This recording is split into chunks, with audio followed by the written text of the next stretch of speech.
सभी को मेरा नमस्ते। वंदे मातरम। एक नारे से आज के सेशन की शुरुआत करेंगे। इस नारे का मतलब भी आज मैं आप लोगों के साथ साझा करूंगा।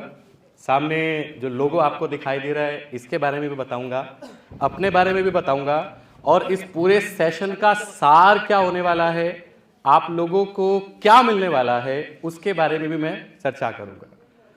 तो नारे से शुरुआत करता हूं। भारत की हुंकार है, भारत की हुंकार है। मेरा नाम है अंकुश चौधरी और मैं बहुत लंबे समय से सोच रहा था कि महाराष्ट्र के दर्शन करूं। बहुत प्राउड फील हो रहा है। नाम है मेरा अंकुश चौधरी। मेरा पेशा है कहानी सुनाने का। मैं अपने विषय को कहानी के माध्यम से रखा करता हूं और आज का मेरा विषय है जनता सरकार मोर्चा का परिचय। और उसके बाद मैंने आपको बताया कि आज आपकी सोच में क्या परिवर्तन होगा, आप क्या लेकर के जाने वाले हैं, उसकी चर्चा से मैं शुरू करूंगा। जनता सरकार मोर्चा समाज के उस हिस्से पे काम करता है जिस हिस्से पे आज तक काम नहीं किया गया।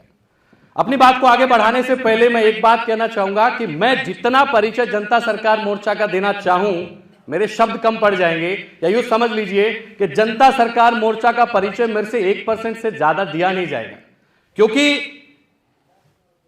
यह मोर्चा इतना बड़ा काम कर रहा है, इतना बड़ा काम कर रहे हैं, हम सोच ही नहीं पाएंगे। अगर मैं एक लाइन में कहना चाहूं या 2 मिनट में कहना चाहूं तो आप लोगों ने फिल्में देखा होगा, बॉलीवुड फिल्में और हॉलीवुड फिल्में। बॉलीवुड फिल्मों का और हॉलीवुड फिल्म का थोड़ा सा डिफरेंस होता है। बॉलीवुड फिल्म में एक कहानी होता है, एक गरीब लेकिन वो हीरो होता है और लड़की होता है अमीर बाप का बेटी। ऐसा ही होता है, यही कहानी चलती है। और पूरी फिल्म की कहानी, वो जो बेटी का बाप होता है, वो जो विलन होता है, वो उस हीरो को मरवाने पे निकल जाती है। अब दूसरा विषय अगर हॉलीवुड फिल्म का देखें तो हॉलीवुड फिल्म में टारगेट कोई एक व्यक्ति नहीं होता है, वो टारगेट करते हैं पूरा धरती को, कि धरती को तबाह करना है, धरती को बर्बाद करना है, मानव जाति का सर्वनाश करना है, ऐसा वो लोग दिखाते हैं। ऐसा ही होता है। अब जब ऐसे लोग जो धरती को तबाह करना चाहते हैं, मानवता का नाश करना चाहते हैं, उनको, मानव को, धरती को बचाने के लिए अवेंजर्स भी होते हैं। अवेंजर्स होते हैं, वो दिखाते हैं कोई सुपरमैन बन गया, कोई स्पाइडरमैन बन गया, जैसे अपने भारत में भी रहे थे हनुमान, धरती बचाने के लिए। तो अवेंजर्स क्या करते हैं, वो धरती बचाते हैं। जो हॉलीवुड फिल्म में आपको दिखाई दे रहा है वो रियल लाइफ में आप लोगों के साथ घटित हो रहा है, काफी हद तक का घटित हो चुका है, बाकी बचा हुआ घटित होने वाला है। और उस धरती को बचाने का काम, उस मानवता को बचाने का काम जनता सरकार मोर्चा के अवेंजर्स कर रहे हैं। ये 2 मिनट का परिचय है जनता सरकार मोर्चा के बारे में कि हम लोग क्या काम कर रहे हैं। बात करूं आज के इस सेशन के सार की। इस सेशन के बाद आप लोगों के सोचने का, देखने का, समझने का नजरिया बदल जाएगा। जिन चीजों को आप जिस तरीके से देखते हैं, उन्हीं चीजों को आप जब दूसरे तरीके से देखेंगे, दूसरे पॉइंट ऑफ व्यू से देखेंगे, तो आपको समझ में आएगा कि आप लोगों के साथ क्या ज्यादती हो रही। अगर मैं कहना चाहूं कि हम लोग क्या करने वाले हैं इस सेशन में, हम कोशिश करेंगे कि आपकी सोच को वैश्विक स्तर पे ले जाएं। हम आपकी सोच को वैश्विक स्तर पे ले जाएं। कई बार हमारी सोच राज्य स्तरीय रहती है, राज्य से जुड़ी हुई चीजें हम लोग सोच पाते हैं, उसी का सामाजिक हिस्सा, उसी का शिक्षा का हिस्सा, उसी का राजनीतिक हिस्सा। फिर हमारी सोच थोड़ा ऊपर होती है तो राष्ट्रीय सोच हो जाती है। फिर हमारे प्रधानमंत्री, राष्ट्रपति, इस तरह की राजनीतिक चीजें हमारे अंदर आती हैं, हमारे माइंडसेट में आती हैं। फिर अगर थोड़ा सा ऊपर होकर के देखा जाए, सोच को वैश्विक स्तर पे ले जाकर के देखा जाए, तो हम बहुत सारे फिर डॉट्स कनेक्ट करते हैं और फिर वैश्विक स्तर पे सोच जाने के बाद जब बहुत सारे डॉट्स कनेक्ट होते हैं, फिर हमें समझ में आता है कि क्या क्या हमारे साथ हो रहा है। इस परिचय के इस सार में मुझे लगता है कि आपको सारी बातें नहीं समझ में आएंगी, लेकिन जब यह सेशन कंप्लीट हो जाएगा तो इस परिचय को याद करेंगे कि इस सेशन के बाद जब सोच हमारी विश्व स्तरीय हो जाएगी और फिर हम लोग हमारे साथ घटित होने वाले सभी तरह के डॉट्स को कनेक्ट करेंगे, फिर समझ में आएगा कि हमारे साथ क्या हो रहा है। सेशन की शुरुआत करता हूं मैं एक कहानी के साथ कि जेएसएम जनता सरकार मोर्चा समाज के किस हिस्से पे काम कर रहा है। आप लोगों ने टाइटैनिक जहाज का नाम सुना होगा। टाइटैनिक जहाज, जिसके ऊपर फिल्म भी बना है। टाइटैनिक जहाज 1912 का, उस समय का आज तक का सबसे बड़ा जहाज रहा है। उस जहाज को बनाते वक्त आदमी ने उस परम शक्ति परमात्मा को चैलेंज कर दिया था। यह कहा था कि आपने सबसे खूबसूरत और सबसे बढ़िया चीज बनाई है मनुष्य, एक सबसे बड़ी और खूबसूरत चीज हम बना के दिखाएंगे आपको। जब टाइटैनिक जहाज वो बना रहे थे, दुनिया का सबसे अच्छा मटेरियल, दुनिया के सबसे अच्छे इंजीनियर, दुनिया के सबसे अच्छे आर्किटेक्ट, दुनिया के सबसे अच्छे इक्विपमेंट्स उसके अंदर लगा दिए गए थे। फिर उसको बहुत सारे एक्सपेरिमेंट से गुजारा गया। ध्यान रखिए, मैं कहानीकार हूं, किसी भी विषय को मसाला लगा करके बताना मेरा काम होता है, ताकि जो संदेश मैं देना चाहूं आप लोगों तक सटीक पहुंचे। जब दुनिया के सबसे अच्छे इंजीनियर्स, आर्किटेक्ट, सामान, इक्विपमेंट्स उसके अंदर लगा दिए गए, फिर उसको कई सारे एक्सपेरिमेंट से गुजारा गया। उसके अंदर आग लगा दी गई, उसके अंदर यंत्र थे आग बुझाने वाले, यानी आग से उसको कोई नुकसान नहीं हुआ, यानी आग उसको जला नहीं सकती। एक दिन उसको पानी में डुबो दिया गया। अब उसमें कुछ सिस्टम ऐसा था कि वो पानी से बाहर आ गया, यानी पानी भी उसको डुबो नहीं सकता। एक दिन उसको पहाड़ से टकरा दिया गया, उसमें शायद ब्लेड लगे होंगे जो पहाड़ के उस पत्थर को काट के आगे क्रॉस कर सकता होगा, यानी पहाड़ से टकराने के बाद भी वो जहाज रुका नहीं। और जब वो सारे टेस्ट में पास हो गया, तो उसके बारे में एक बात कही गई कि इस जहाज को भगवान भी डुबो नहीं सकता है। और सच्चाई आप सभी जानते हैं, वो अपनी पहली समुद्री यात्रा में डूब गया था। उस जहाज के डूबने से हमारे समाज पे क्या प्रभाव पड़ रहा है, अब थोड़ा सा आगे लेकर के जाता हूं। 2200 लोगों को लेकर के वो टाइटैनिक जहाज समुद्र में चला। फोग बहुत ज्यादा थी। उस जहाज के फ्रंट डेस्क पे एक व्यक्ति का ड्यूटी होता है, दूरबीन वाले का। वो ये देखता है कि सामने कोई खतरा तो नहीं।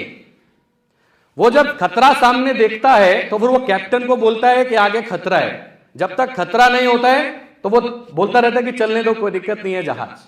तो 2200 लोग उस जहाज पे चढ़े हुए थे और जहाज आगे चल रहा था। थोड़ी देर में उस जो फ्रंट डेस्क पे जिसका ड्यूटी था दूरबीन वाले का, उसने कैप्टन को कहा कि हे कैप्टन, आगे एक बर्फ का पत्थर दिखाई दे रहा है, ऐसा करो आप इस जहाज को थोड़ा सा राइट करके फिर आगे लेके चले जाओ। कैप्टन ने कहा कि ला ये दूरबीन ला, तुझे भी कुछ नहीं पता है। तो उसने दूरबीन लगा करके देखा और हंसने लगा। बोले इससे तो बड़े बड़े पहाड़ तोड़े हैं इसने, ये तो छोटा सा पत्थर है, इसको तो क्रॉस करके निकल जाएगा जहाज, कोई दिक्कत नहीं है। फिर भी कैप्टन ने सोचा कि चलो कोई बात नहीं, इसकी बात मान लेते हैं। तो उसने इंजन में संदेश पहुंचाया कि इतनी डिग्री पे इसको राइट मोड़ के आगे लेके चले जाओ। अब ऑल्टो कार तो थी नहीं कि एकदम से मुड़ जाएगा, बहुत बड़ा जहाज था। तो बहुत बड़ा जहाज मुड़ते मुड़ते इतना समय लग गया कि जहाज लेफ्ट साइड से थोड़ा सा टकरा गया उस पत्थर से, उस बर्फ के पत्थर से, बर्फ की चट्टान से। और टकराते ही इतना छोटा सा छेद जहाज में हुआ कि जहाज 2.5 घंटे के अंदर पानी के नीचे। 1400 लोग डूब गए थे। और उस समय की एक बहुत बड़ी दुर्घटना है, पूरी दुनिया में इसकी खबर पहुंच गई थी। 800 लोग बचे थे क्योंकि वहां पे थोड़ी सी लाइफ बोट्स थी। अब वो जहाज डूब गया, 1400 लोगों को लेकर के डूब गया, 800 लोग बच गए। सार ये है, विषय ये है, प्रश्न ये है कि वो डूबा किसकी गलती से, कहां कमी रह गई थी कि वो जहाज डूब गया। बहुत सारे लोग बोलते हैं वो कैप्टन की गलती से डूबा। कैप्टन ओवर कॉन्फिडेंट था, उसको लग रहा था कि ये तो छोटा सा बर्फ का चट्टान है, इसको तो तोड़ के चला जाएगा। जहाज ने तो बड़े बड़े पहाड़ तोड़े हैं। अलग अलग लेवल पे अलग अलग गलतियां निकाली जाती हैं अलग अलग व्यक्ति की। लेकिन अगर इसका संदेश थोड़ा सा सीखा जाए और समझा जाए तो वो संदेश क्या है? इस जहाज में जैसे बर्फ होता है ना, बर्फ का एक सिद्धांत होता है। कोई रॉकेट साइंस की बात नहीं करूंगा, मुझे भी आती नहीं है रॉकेट साइंस वाली बात, साधारण सी बात करूंगा। बर्फ का एक सिद्धांत होता है, उसको जब आप पानी में डालते हैं तो उसका 90% हिस्सा पानी के नीचे रहता है और 10% हिस्सा पानी के ऊपर रहता है। तो वो जो बर्फ का चट्टान दिखाई दे रहा था वो कितना प्रतिशत दिखाई दे रहा था? पानी के ऊपर 10% और पानी के अंदर कितना था? 90%। और दूसरी तरफ जहाज का कितना प्रतिशत हिस्सा पानी के ऊपर दिखाई दे रहा था? 90%। और जहाज का कितना हिस्सा पानी के अंदर था? जहाज ऊपर से जीतता हुआ दिखाई दे रहा था, हारा कहां से?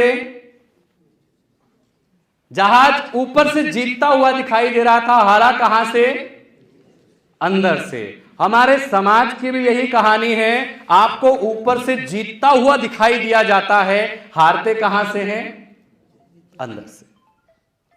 अब इसको अगर मैं हमारे समाज की शिक्षा से जोड़ना चाहूं, हमारे पास बहुत सारे डिग्री डिप्लोमाज रहते हैं, बहुत सारे सर्टिफिकेट्स रहते हैं और हम लोग जी तोड़ मेहनत करते हैं, जॉब की तैयारी करते हैं, बिजनेस करना चाहते हैं और जीवन में सफल होना चाहते हैं। इतने सारे डॉक्यूमेंट्स के बाद भी हम लोग जिंदगी में फेल हो जाते हैं। वो डॉक्यूमेंट्स क्या हैं? वो जहाज का ऊपर का हिस्सा जिससे हम जीतते हुए प्रतीत होते हैं, हारते कहां से हैं?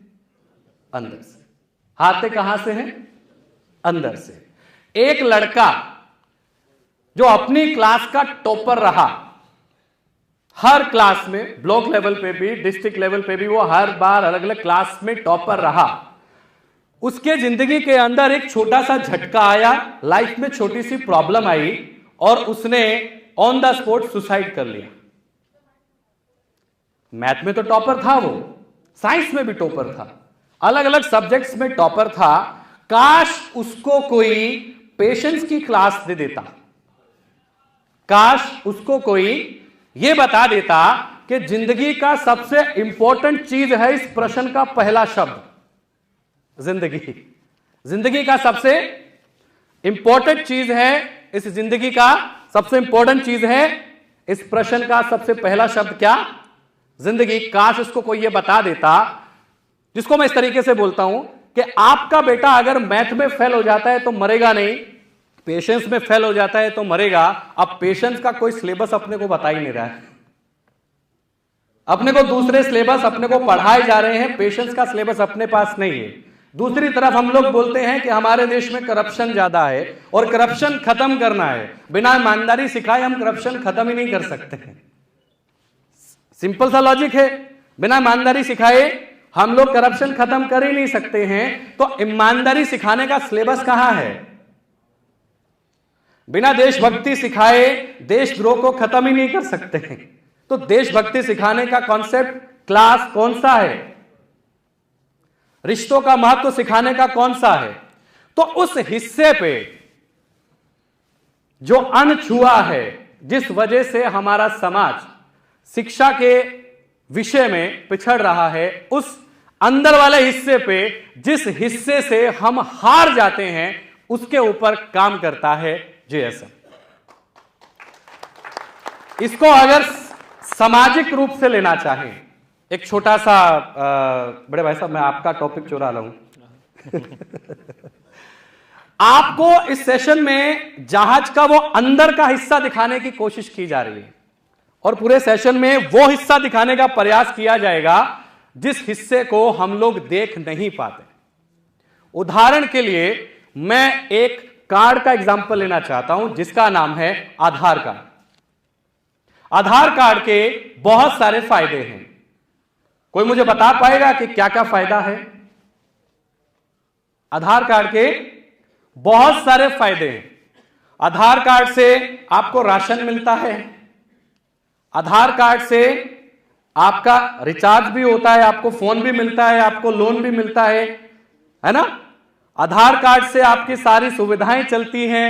कितने फायदे हैं। अगर आप गुम हो जाओ तो आपके फिंगरप्रिंट से पता लग जाएगा कि आप कहां हैं। अगर आप कोई चोरी कर लेते हैं, कोई क्राइम कर लेते हैं, तो आधार कार्ड से आपको पता चल जाएगा कि फलाने ने क्राइम किया है ना। बहुत सारे फायदे। ये जहाज का ऊपर का हिस्सा है जो आपको दिखाया जा रहा है। जहाज के नीचे वाले हिस्से की जब मैं बात करूंगा ना, जहां से हम लोग हारते हैं, तो आप हैरान रह जाएंगे कि ये आधार कार्ड आपको किस प्रकार से आपके गले का फंदा बन जाता है। आपने हरियाणा में, दिल्ली में हुए किसान आंदोलन का नाम सुना है। बहुत बड़ा आंदोलन हुआ था। एक छोटे से एग्जांपल से आधार कार्ड का शिकंजा बताने की कोशिश कर रहा हूं। बहुत बड़ा आंदोलन हुआ था। वो आंदोलन 1.5 साल तक चला। क्या मुझे बता पाएंगे कि वो 1.5 साल तक चल कैसे पाया? वो 1.5 साल तक चल कैसे पाया? बहुत सारे लोग बोलते हैं कि मुद्दा सॉलिड था, लोग इकट्ठे थे, सबने प्रण किया था कि जीत के जाएंगे। उसमें एक सबसे बड़ा कारण था कि हम लोग कैश में लेन देन कर रहे थे। आज भी, हालांकि बहुत कम हो गया उस समय से अब तक, तो क्योंकि जब ये लॉकडाउन का प्रकरण चला तो इसके अंदर डिजिटलाइजेशन, गूगल पे, फोन पे, पेटीएम से हम लोग पेमेंट करना आसान समझने लगे और कैश को बहुत कम तवज्जो देने लगे। उस वक्त तक और आज तक हम लोग कैश में लेन देन कर रहे हैं। यह हमारी आजादी का सबसे बड़ा कारण रहा। वो जो आंदोलन 1.5 साल तक चला, यह उसका सबसे बड़ा कारण रहा। अगर मैं आपको कहूं कि आपके कैश को टोटल खत्म किया जा रहा है, जो आने वाले समय में किया जाएगा, और आपको सिर्फ डिजिटल पेमेंट करना है, आपको सिर्फ डिजिटल पेमेंट करना है, और डिजिटल पेमेंट करने के लिए आपके खाते में करोड़ों रुपए पड़े हैं, और उसी वक्त सरकार एक नया पॉलिसी बना देता है और आपको वो पॉलिसी अच्छा नहीं लगता है और उस पॉलिसी के खिलाफ आप एक आंदोलन करना चाहते हैं, आप एक दिन भी नहीं कर पाएंगे। जानते हैं क्यों?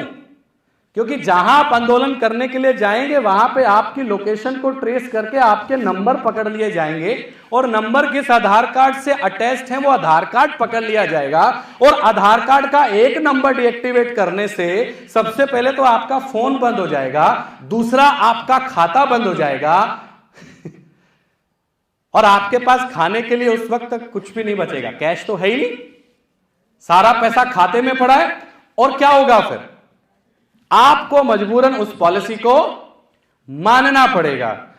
अब मैंने थोड़े से हिस्से में इसको बताया है, छोटे से एग्जांपल देकर के बताया आप लोगों को। उम्मीद है कि आपको ये चीज क्लियर हुई होगी। ये जहाज का वो नीचे का हिस्सा है जहां से हम लोग हारने वाले हैं। अगर हमें यह पता चल जाए कि हम लोग यहां से हारने वाले हैं, तो जीत की तैयारी की जा सकती है। जीत की तैयारी की जा सकती है। तो जेएसएम उसी हिस्से का, समाज के हर एक विषय के उसी हिस्से का जिक्र आप लोगों के साथ करता है, आपको बताता है कि जहाज का ऊपरला हिस्सा आपको दिखाया जाएगा, जहां से यह प्रतीत होगा कि आप लोग जीत रहे हैं, आप लोग खुश हैं, आप लोग सफल हो रहे हैं और जो भी हो रहा है अच्छा हो रहा है। लेकिन आपको हराया जाएगा उस हिस्से से जिसके ऊपर ध्यान नहीं दिया जा रहा है, और उसी हिस्से को मजबूत करने का काम करेगा जनता सरकार मोर्चा। यह है सार जनता सरकार मोर्चा का कि वो किस विषय पे काम कर रहा है और वो समाज के हर हिस्से पे काम कर रहा है। मेरी बात मैं यही समाप्त करता हूं, और अभी मैं आमंत्रित करता हूं, भाई साहब कर दूं अभी मैं आमंत्रित करता हूं मेरे बड़े भाई डॉक्टर देवेंद्र बल्हारा जी से कि जो चीज मैंने सार में बताई उसको वो विस्तार में बताए। भारत की हुंकार है, भारत की हुंकार है। आप सभी को नमस्ते।